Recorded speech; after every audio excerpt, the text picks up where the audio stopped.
and understand the risk building up in the system until it was too late. Instead of learning from the financial crisis, Dodd-Frank created a, quote, partnership between the government and the largest financial institutions, a partnership in which the government can and will channel political policy through the systemically important firms.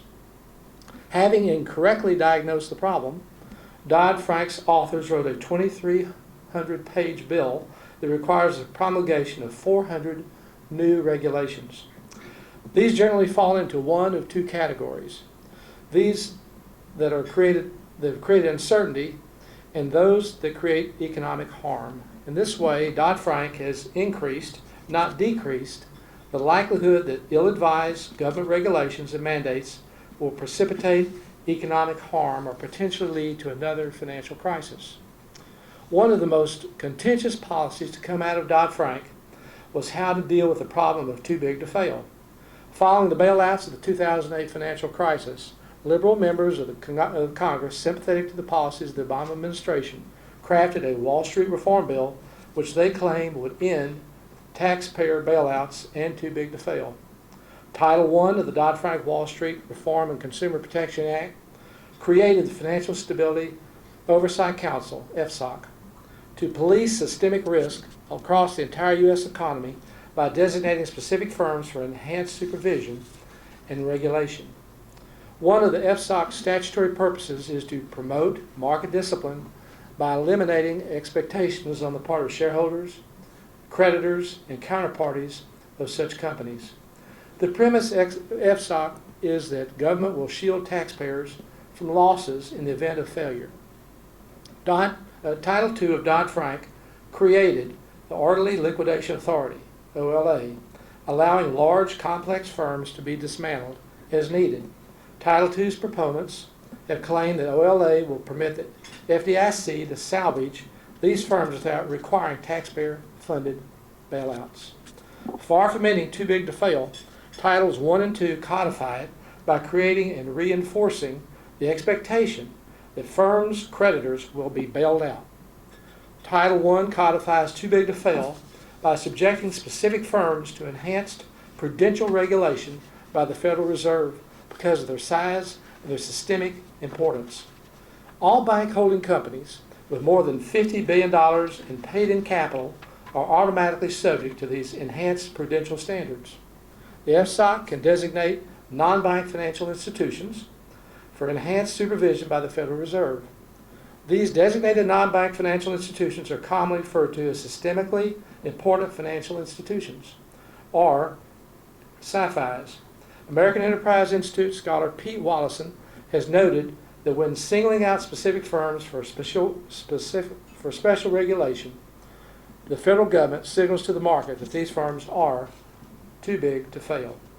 Wallison states, once these firms are formally identified by FSOC, they, like the largest banks, will be seen as too big to fail and will gain the benefits of lower cost funding vis-a-vis their smaller competitors.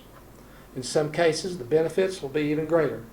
Imagine how the largest insurers will be able to use their too big to fail designation to impress clients with their long-term stability. Mr. Wallison's fears have proven to be well-founded. Earlier this month, the FSOC notified AIG that it was being considered for designation as a SIFI. AIG's CEO, Robert Banoche, enthusiastically embraced the possibility that AIG would be subject to heightened prudential standards and supervision by the Federal Reserve because he believed that AIG's designation would signal to the market that AIG enjoyed the regulator's good housekeeping seal of approval.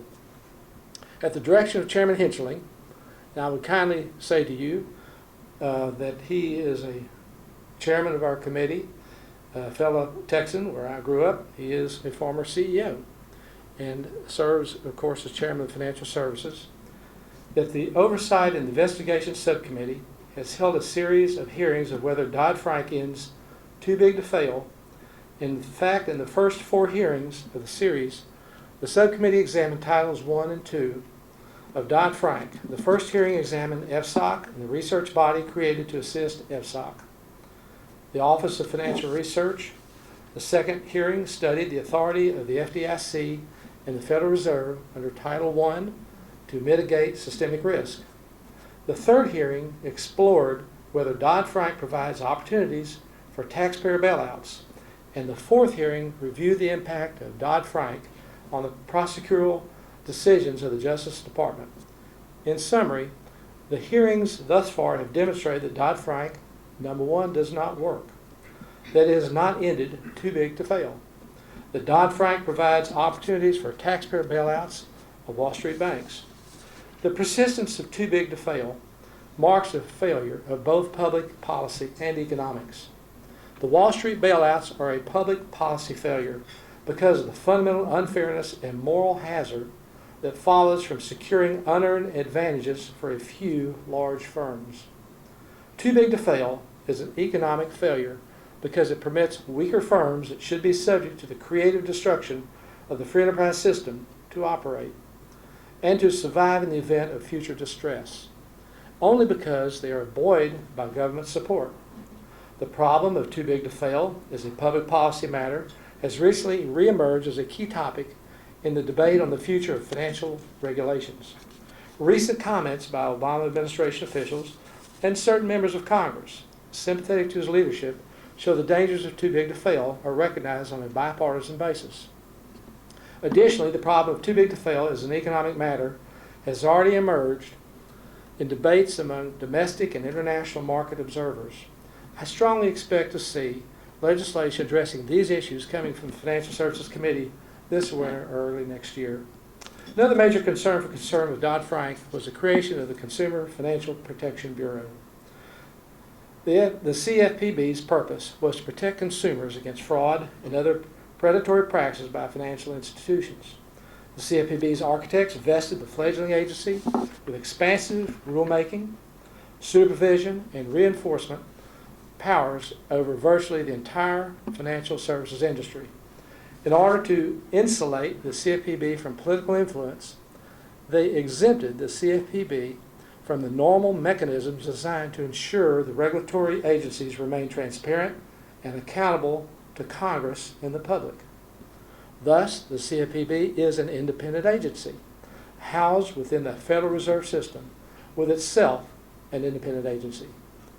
Its director serves a 5-year term and may be removed by the President only for cause rather than at will. The CFPB is exempted from the congressional budgetary and appropriations process, instead receiving its funding directly from the Federal Reserve with no oversight or control from Congress or any executive branch agency or official. Its rules can only be overturned by a supermajority vote of the Financial Stability Oversight Council, and even then, only if the FCOC, of which the CFPB director is a voting member, determines that the CFPB's rules, quote, would put the safety and the soundness of the United States banking system or the stability of the financial system of the United States at risk. Finally, the Dodd-Frank Act requires courts to grant the CFPB deference regarding the meaning of interpretation of any provision of a federal consumer financial law. Along with several colleagues in Congress, I have argued persistently that hardworking taxpayers expect and deserve accountability and oversight of all government agencies. The American people have the right to know how this government agency operates and what it plans to do with its $500 million budget every year. The CFPB must be subject to the same oversight as other agencies to prevent political abuses of power, to stop unnecessary or wasteful spending, and to let Americans know what it is doing. We have also objected to the structure of the CFPB, but not because we oppose reasonable consumer financial protection reforms. In fact, several of my colleagues advanced their own proposals for robust consumer protections during the consideration of Dodd-Frank. We object because we have learned the lessons of history. Researchers studying the proliferation of independent agencies during the New Deal reforms of the Roosevelt administration in the 1930s and the Great Society reforms of President Lyndon Johnson in the 1960s have identified common shortcomings and statistically failed policies among bureaucracies that operate without adequate congressional oversight. Among those shortcomings are tunnel vision, selection bias, risk aversion, overreach, and regulatory capture by industry participants. Reforms made during the 1970s and 1980s succeeded in mitigating many of these endemic problems. This is why certain of my colleagues in Congress, as well as several academics, have argued that these sensible reforms should also be applied to the CFPB structure, including replacing the single director with a multi-member bipartisan commission, giving Congress a say in CFPB's funding, and heightening executive control over CFPB. History has shown that agencies that are too independent become insular and unaccountable, and without proper checks and balances, they often overreach and cause significant harm to market participants. In its brief 3-year history, the CFPB has exhibited many of the features of an unaccountable bureaucracy. The CFPB is already abusing its power by collecting private financial data on millions of Americans without their knowledge or consent, and by spending lavishly on personal and facility upgrades. It has enmeshed itself into significant conflicts of interest with respect to its rule writing, contracting, and advisory bodies, bullying lenders by refusing to define its authority to combat abusive acts or practices, by regulating through enforcement actions and advisory bulletins rather than by writing clear rules of the road, and by publishing unverified consumer complaints on its website. And number 4, creating, contrary to congressional intent, plain vanilla mortgage products by awarding legal protections to some types of favored lending arrangements, but not to others. Unfortunately, in Congress, there are certain members of President Obama's party who have steadfastly resisted any effort to reform CFPB, arguing that any structural modification would only weaken it and thus weaken consumer protections. However, by opposing improvements to the CFPB, these members of Congress are irresponsibly ignoring history. So flawed is the CFPB design, and so similar is it in structure to discredited regulatory agencies of the earlier era, that it will inevitably manifest the same shortcomings, even if in different or novel ways. The CFPB cannot do otherwise, for its behavioral patterns are governed by its structural DNA. Predictably, the CFPB is already causing demonstrable harm to consumers and industry. And unless the CFPB is structurally reformed, it will make credit less available and more expensive, thus harming the very people it seeks to protect. As an example, starting in January, the CFPB will impose the QM, or Qualified Mortgage Rule. Many believe this new regulation will once again be counterproductive, further restricting the flow of capital. Lenders will be forced to operate within tight parameters or face financial penalties. Federal regulators, led by the Obama administration, are once again placing their heavy hands on the financial system, which will yield even less market capitalization and help maintain, not correct, our anemic 1.8% economic growth. In light of these new policies being imposed on the U.S. economy, the country has also experienced extraordinary measures taken by the Federal Reserve under Chairman Bernanke. At the height of the financial crisis, the Federal Reserve took emergency actions to support the U.S. financial system. During the post-crisis period, the Federal Reserve resorted to unconventional monetary policy measures to stimulate an economy that remained sluggish. 4 years later, the Fed's unconventional emergency monetary policy has become conventional and normal as the Fed has adopted the following strategies. Number 1, the Fed has held the Federal Reserve rate at the zero bound, 0 to 0.25% since December 2008, and in September 2013 it committed to hold the federal funds rate at that level for at least through mid-2015. The Fed has embarked on 3 rounds of quantitative easing, or QE, in which it purchased debt issued by the government-sponsored enterprises, mortgage-backed securities, and Treasury securities. The Fed has conducted a program known as Operation Twist, in which it exchanged shorter-term Treasury securities for longer-term Treasury securities. QE is like traditional monetary policy in that it still involves purchases and will eventually involve sales, of assets by the Fed to change the level of liquidity in the market. It is a dramatic departure from traditional monetary policy in that it involves more massive purchase of a much wider variety of assets not traditionally held by the Fed, such as mortgage-backed securities issued by the GSEs and longer Treasury debt. And additional and continuing purchases are no longer targeted to particular changes in the federal funds rate. As a result of its unconventional monetary policy, the Fed has amassed a portfolio of nearly $3.5 trillion.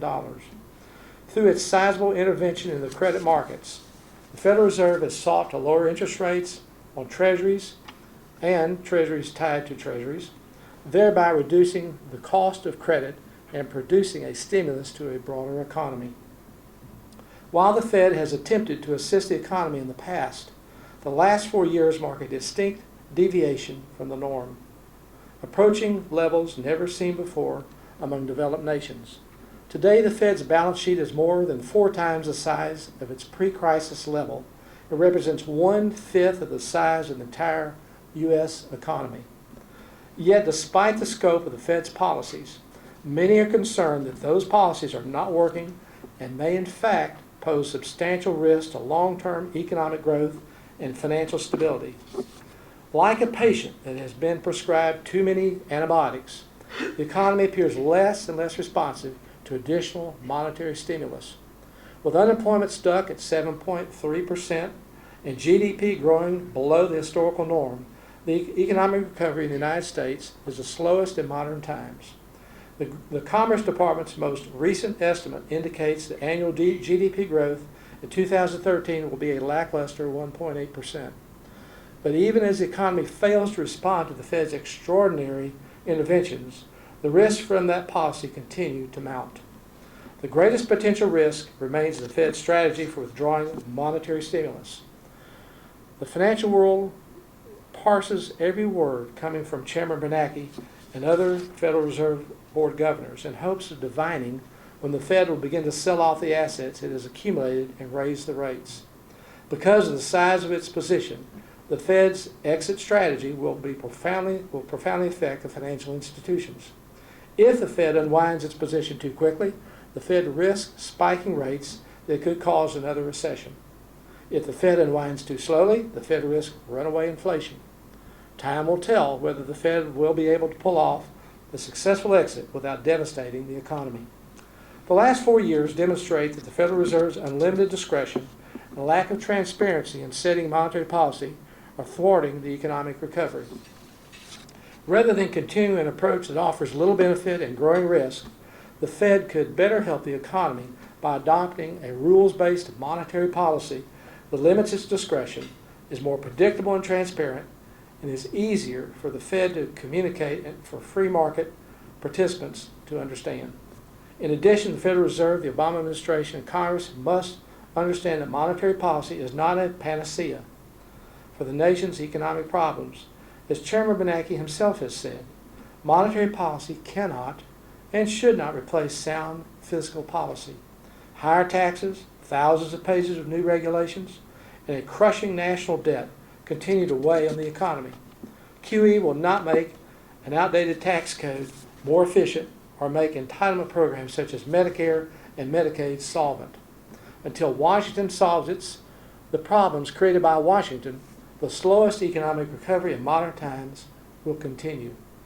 The last 30 years of economic history have demonstrated that when monetary policy has been used more on rules and less on improvisation, the economy has performed better. Extrapolating from this history, Stanford economist John Taylor has concluded that the best way for the Fed to help the economy is by adopting a transparent, rules-based monetary policy that will provide predictability for U.S. businesses and investors. A rules-based monetary policy would limit the Fed's discretion to improvise monetary policy, which in turn would mean the Fed's statements regarding monetary policy would reflect a credible commitment to a clearly stated policy resulting from the operation of the rules. These are the policies I believe the Fed needs to return to. In light of all the regulations coming from Dodd-Frank, the fact that over 1/2 of them still haven't been written, and the nomination of Vice Chairman Janet Yellen to be chairman of the Federal Reserve, I do not expect much will change over the course of the next several years.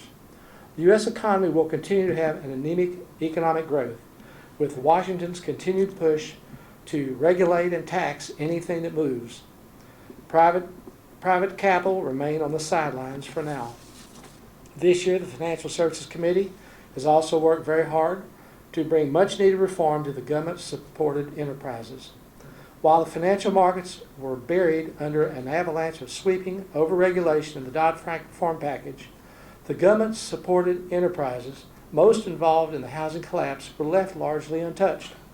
Together, Fannie Mae and Freddie Mac and the Federal Housing Authority received nearly $200 billion of taxpayer-funded bailout.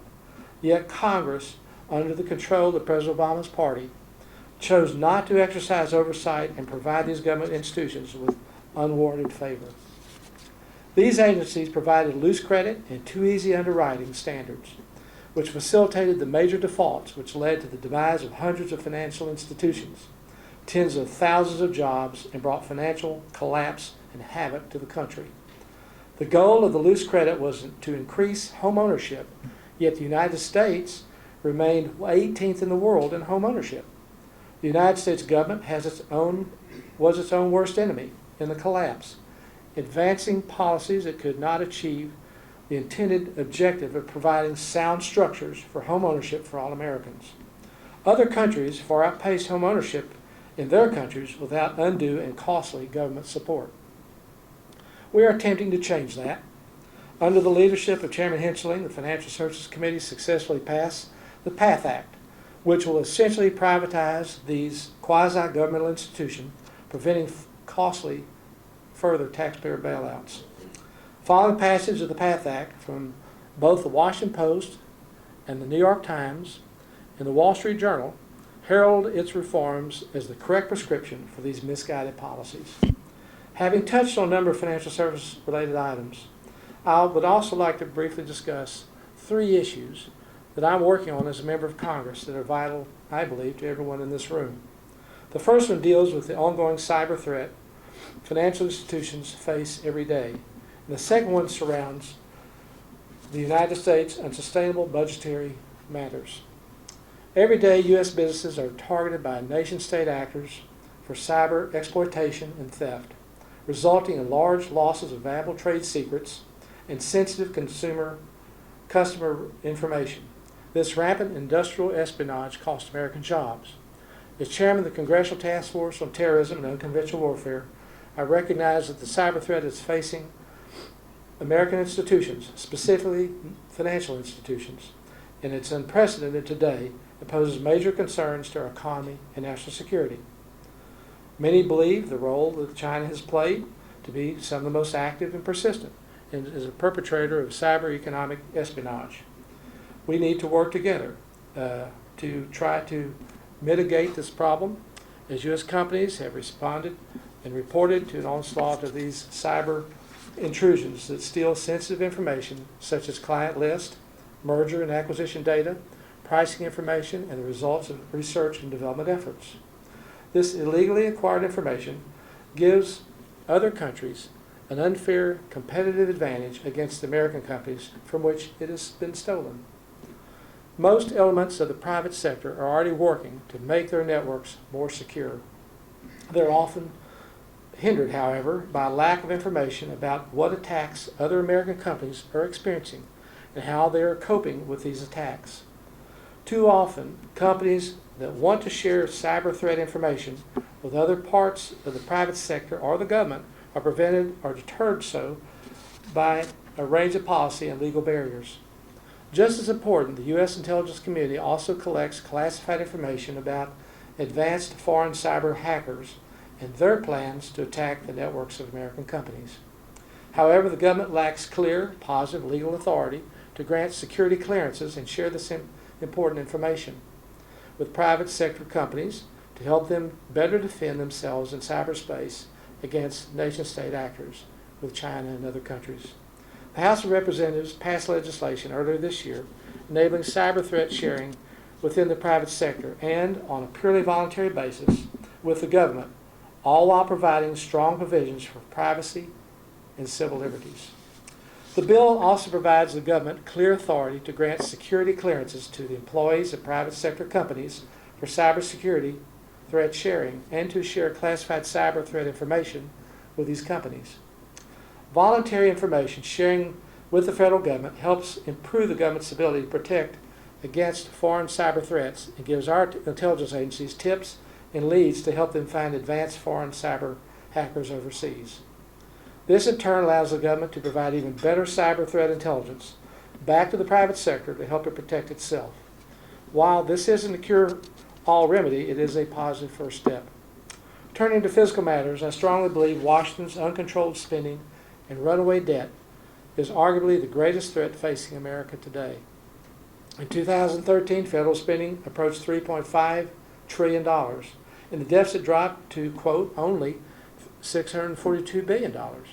Some are using this small improvement in the nation's fiscal situation in lesser debt than previous years to avoid further budget tightening. They are drawing the wrong conclusions.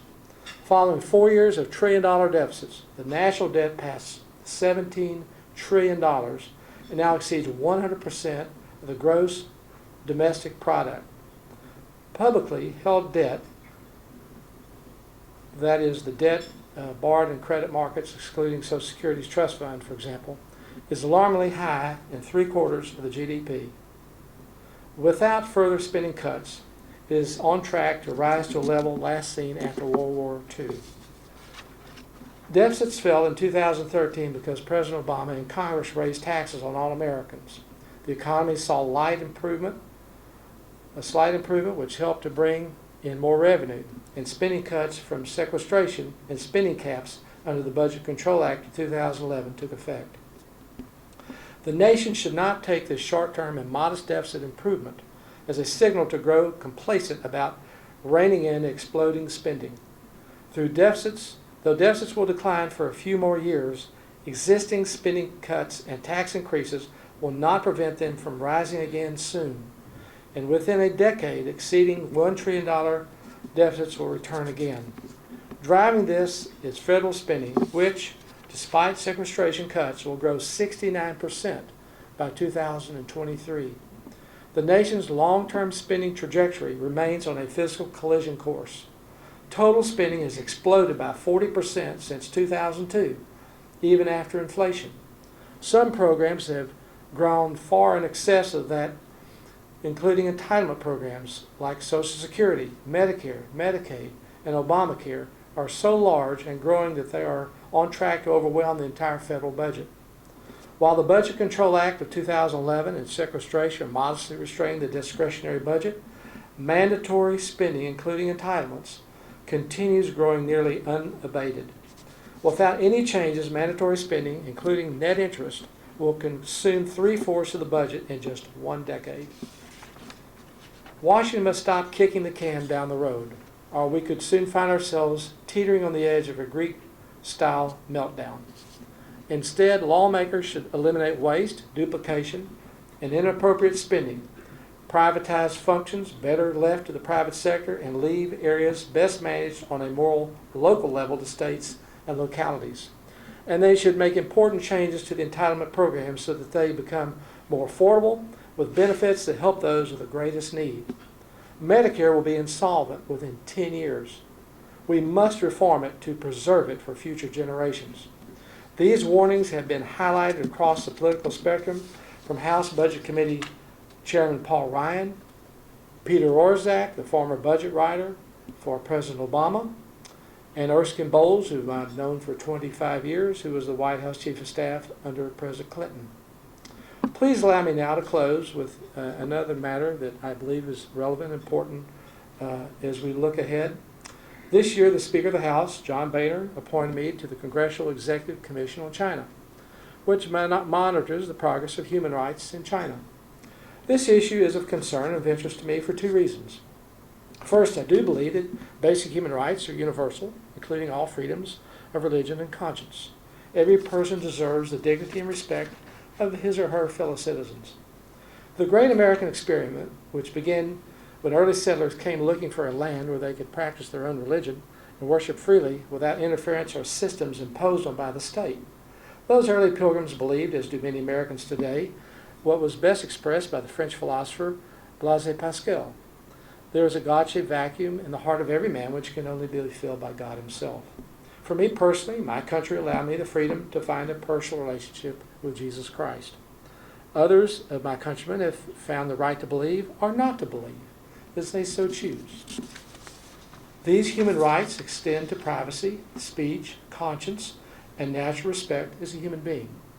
The second reason why I believe in these basic human rights is that people of faith and those shown respect for their freedom of conscience are by far the best citizens. Without a moral compass, a society is prone to corruption and even anarchy. We have found that very good citizens emerge from the faith community. While there are aberrations, the overwhelming impact of people in the faith community is widely positive in business and in culture. They are dependable. The greed and corruption nature is largely contained by the principles and teachings of their faith and their religion. If we want a better culture and a higher ethical standards within industry and business, the faith community is a strong component of developing the rule of law, which is the foundation of commerce. The Congressional Executive Commission on China was created in the year 2000 as part of the deal to grant China the, quote, permanent normal trade relations, which used to be known as most favored nation trading status. The commission was created to monitor human rights in China, as Congress would no longer have an annual debate about the status of human rights in China during renewal of trade agreements. Many hoped that the economic empowerment would enhance human rights, religious liberties, and freedoms of conscience within China. While there has been much progress made, our hopes are somewhat diminished through the years as we have heard reports from some Chinese provinces that there remains a repressive government system for punishing and imprisoning individuals for their faith, for requesting basic human rights or the freedoms of conscience. May I say to you in closing as a friend, to consider these policies for the good of all of our countries. I believe that freedom and respect granted to all of our citizens will result in an even stronger and capable China today, not only gaining the respect of the world, but also advancing all of our economic interests. While I have only briefly touched on the President's healthcare legislation or the recent government shutdown, I frankly would be glad to answer any questions related to that or any ongoing issues in Washington that we have today. I do appreciate your time and thank you for the privilege of speaking with you. God bless you.